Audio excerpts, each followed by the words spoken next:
Bonjour, cette vidéo est un exemple de programme avec un FQ2.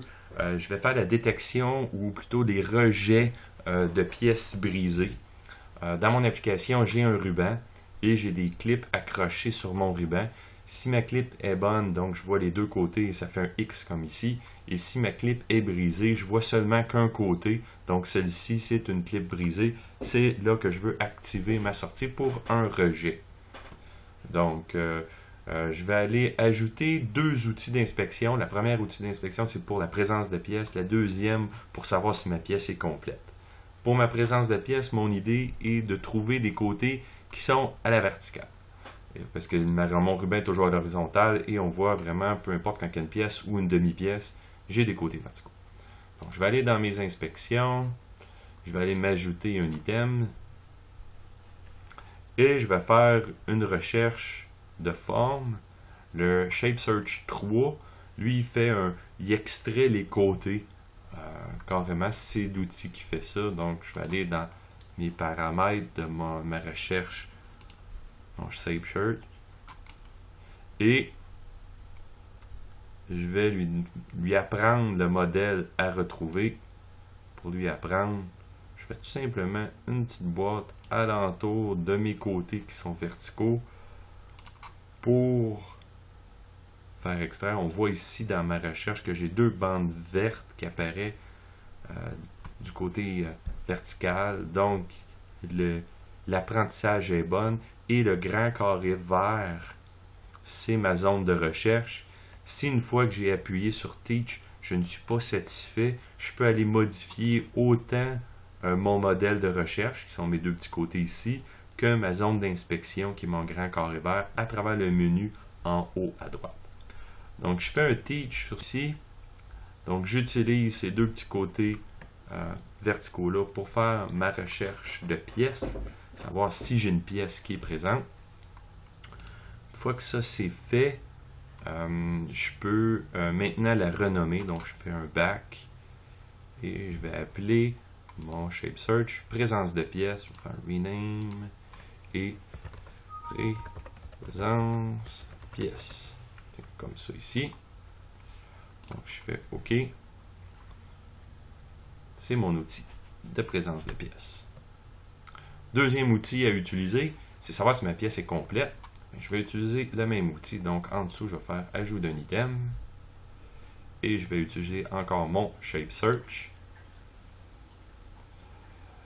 Maintenant, ce que je vais lui apprendre, c'est ma forme au complet qui ressemble à une croix. Donc, je fais un Teach. Et je vais mettre ma zone d'apprentissage tout autour de ma croix. Comme ceci. Je fais OK. Je vois mes côtés qui apparaissent. Ça me semble bien. J'en fais un Teach. Je vais renommer, puis je vais appeler cet outil pièce complète. Donc, je retourne en arrière. Au lieu de Shape Search, je vais renommer. Je vais l'appeler pièce complète. Comme ça. Maintenant, je crois que tout est bon, donc je vais aller tester, savoir si mes deux outils que j'ai programmés sont fonctionnels. Pour ceci, je peux faire un retour, aller en mode test. Donc, j'ai en mode test qui est ici, test continu, tout est beau. Je vais afficher les détails et le graphique. J'ai maintenant tous mes outils qui apparaissent un arrière de l'autre avec les petites flèches, caméra input, c'est l'entrée de l'image. Ensuite, j'ai ma présence de pièces. Donc ici, dans mon carré vert, je n'ai pas de pièces, mais je détecte des choses. Pourquoi? Parce que l'outil de recherche, le Shape Search, fait une recherche sur 360 degrés. Ce n'est pas bon. Moi, je veux rechercher seulement que mes angles qui sont corrects. Donc, je vais modifier. Je vais faire un retour. Retour. Je vais aller dans mon inspection. Je vais cliquer sur modifier ma présence de pièces. Et dans les détails de cet outil-là, où il y a les paramètres du modèle, je vais retrouver si je fais une compensation en rotation. Je vais dire oui, mais dans le range, dans l'angle permissible de rotation, au lieu d'avoir de moins 180 à 180, autrement dit tout le tour, je vais limiter la rotation de moins 20 à 20. Qui, selon moi, va être beaucoup plus fonctionnel. Donc, je retourne comme ceci. Retour dans mes tests continus avec détail. Donc, présentement, est à no good, il ne trouve aucune pièce. Si je tasse, je trouve ma présence de pièce ici et c'est stable et fonctionnel. Si je passe à l'autre, j'ai aussi une présence de pièce qui est stable et fonctionnelle. Passe en haut, en bas, mais c'est pas grave, c'est toujours la même pièce. Donc, mes deux outils sont fonctionnels. Mes deux outils, je vais aller voir le deuxième. Bon, présentement, la pièce est complète. Il me dit good. Si je passe à ma pièce qui est incomplète, oh, non, ça ne fonctionne pas. Ben, pas tout à fait. Qu'est-ce qui arrive? C'est qu'il manque un côté, il met en rouge qu'est-ce qu'il ne trouve pas. Mais ma sortie est quand même bonne, ok, parce que ma ressemblance est à 71% et mon niveau de ressemblance acceptable est plus bas que 71. Donc, pour changer mon niveau de ressemblance, je peux aller dans le menu sur le côté, ajuster le jugement. Et de mon ajustement de jugement, à la place de 60 minimum, je vais monter de 60 à 80. Clear 80. Je fais OK. Ça semble mieux. Je vais faire OK. Donc, dans mon outil, présentement, j'ai ma pièce qui est non complète et il me dit no good. C'est une bonne idée.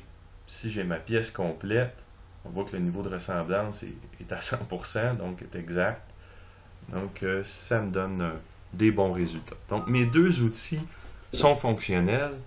Par contre, maintenant, si j'enlève mon ruban, j'étais no good, donc je suis en rejet, mais dans le fond, je n'ai pas de pièces qui sont brisées et j'ai mon rejet qui est activé.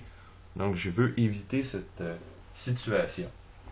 Donc, pour éviter la situation, qu'est-ce que je vais faire? Je retourne dans ma programmation et de base, le FQ2, chaque inspection qu'on crée, les deux inspections qui est ma présence et ma pièce complète, reflète directement ma sortie rejet. Mais je vais canceller le contrôle de ma sortie par ces outils, ces items-là, et je vais me créer une fonction mathématique qui va dire que si j'ai ma pièce et qu'elle n'est pas complète, mets le rejet on. Donc, pour désactiver la sortie par défaut, je peux aller dans Modifier sur mon premier outil et dans Détail, dans mes paramètres de sortie. Il me dit si le jugement, donc le résultat de cet outil-là, va refléter le output total. Il est marqué à oui, je vais passer ça à non. OK. Je vais faire la même chose sur le deuxième outil pour donner le contrôle à ma formule mathématique. Donc, je vais aller dans Modifier, dans mes paramètres de sortie. Je le passe à non. Ça veut dire qu'à partir de ce moment-ci, si j'allais en simulation ou en test, ma sortie serait toujours bonne, même si je trouvais des défauts. Fait que je vais ajouter une formule mathématique maintenant. C'est toujours dans la section d'inspection, mais dans l'onglet Calculation, oui, je peux créer des expressions, donc des formules mathématiques. Avant de créer ma formule mathématique, qu'est-ce qu'il faut comprendre? J'ouvre le manuel ici. C'est que mes jugements de mes outils, les jugements, le résultat du jugement dans une expression mathématique, si le jugement est bon, pas tout à fait comme il faut, mais si je l'agrandis ici, bon, si le jugement est à OK, ma valeur est à 0, et si le jugement est à pas bon, no good, le résultat est à moins 1. Donc, maintenant qu'on sait ceci, je vais aller me créer une expression. Expression 0, je vais modifier. Et pour aller chercher le résultat de chacun de mes outils, les jugements de chacun de mes outils, je vais dans la section Data. Et j'ai mon outil présence de pièce et mon outil pièce complète. Si je vais chercher le jugement, donc on a vu il y a quelques secondes que cette valeur-là est à 0 ou à moins 1. Si je fais lui moins le jugement de ma pièce complète, donc qu'est-ce qui arrive? Si les deux sont bons, c'est 0 moins 0, donc le résultat est 0. Si j'en ai seulement qu'un des deux, donc la présence est là, mais la pièce n'est pas bonne, je vais avoir 0 moins moins 1 ou moins 1 moins 0. Dans les deux cas, ça ne fait pas 0. Mais si j'ai les deux qui sont pas bonnes, donc j'ai pas de ruban du tout, je n'aurai pas la présence de ma pièce et je n'aurai pas ma pièce complète. Donc moins 1, moins 1, ou autrement dit moins 1 plus 1 égale 0. Donc, bref, si j'ai 0, je ne veux pas activer ma sortie, et si j'ai un résultat différent de 0, je veux activer mon rejet. Donc maintenant que j'ai ma formule mathématique de bâti, je peux lui dire OK. Et vis-à-vis le jugement de mon expression, qui est ici, je vais aller me mettre un jugement qu'il faut qu'il soit égal à 0, parce que c'est seulement qu'à 0 que mon résultat est bon. Donc je mets le tout à 0. Qu'est-ce que ça dit? Ça dit ici que faut que je sois 0 pour que mon jugement soit OK. Et je dis OK. Maintenant, on va aller tester ceci. Test en continu avec les résultats. Je vais aller dans l'outil de voir toutes mes régions. Donc, en cette All Region, je vois en même temps la présence de ma pièce et si ma pièce est complète.